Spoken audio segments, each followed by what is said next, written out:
आज युगसाठी एक recipe try केली होती. पहिल्यांदाच ट्राय केली, पण ती छान झालेली. तर मी बनवलं होतं नाचणी आणि मिक्स स्प्राउट्सचे मिनी डोसेस, मिनी डोसा.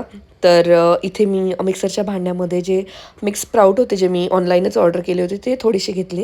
आणि माझ्याकडे दही नव्हतं, म्हणून मी थोडंसं बटर मिल्क घेतलं होतं. तुम्ही दही टाकू शकता. त्याच्यानंतर मग हे नाचणीचं पीठ घरीच बनवलं आहे आईंनी. तर ते टाकलेलं तेवढं वाटीमध्ये जेवढं होतं तेवढं. आणि 1 चमचा रव्याचं पीठ घेतलं, जेणेकरून डोसे चांगले होतील. आणि मग थोडंसं पाणी टाकून ते मिक्सरमधनं छान काढून घेतलं.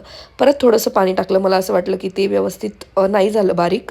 आणि मग अशी कन्सिस्टन्सी ठेवली होती. पण तरी मला पातळ वाटलं, म्हणून मी परत थोडासा रवा टाकला. तर तुम्ही तुमच्या हिशोबाने ती कन्सिस्टन्सी ठेवू शकता, जशी आपण डोस्यासाठी ठेवतो. आणि मग तव्याला इथे तेल लावलं. तर ही जी तेलाची बरणी आहे ना, ती खूप छान आहे. मी बरेच दिवस झाले मेशोवरनं मागवली होती. तर तुम्हाला पण जर हवी असेल तर कमेंट करा. जर कढईमध्ये जर तेल टाकायचं असेल किंवा असं ब्रशनी लावायचं असेल तर ते खूप छान पडतं. आणि मग मी असे छोटे छोटे मिनी डोसाच टाकले. त्याच्यावरती गाजर टाकून घेतलं, जेणेकरून ते अजून जास्त हेल्दी होईल. आणि युगला एवढी भूक लागली होती की मग मी त्याला ओट्यावरती बसवलं आणि थोडंसं जे पीठ उरलं होतं त्याचा मी एक डोसा टाकून घेतला. आणि मग हे छोटे छोटे मिनी डोसा मी युगला खायला दिले.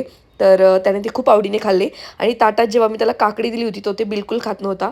म्हणून मी कधी पण जेवण देताना त्याला काकडी, गाजर देणं अवॉइड करते. कारण मग तो पहिल्यांदा काकडीच खातो. आणि मग ते मी काढून घेतलं ताटातनं.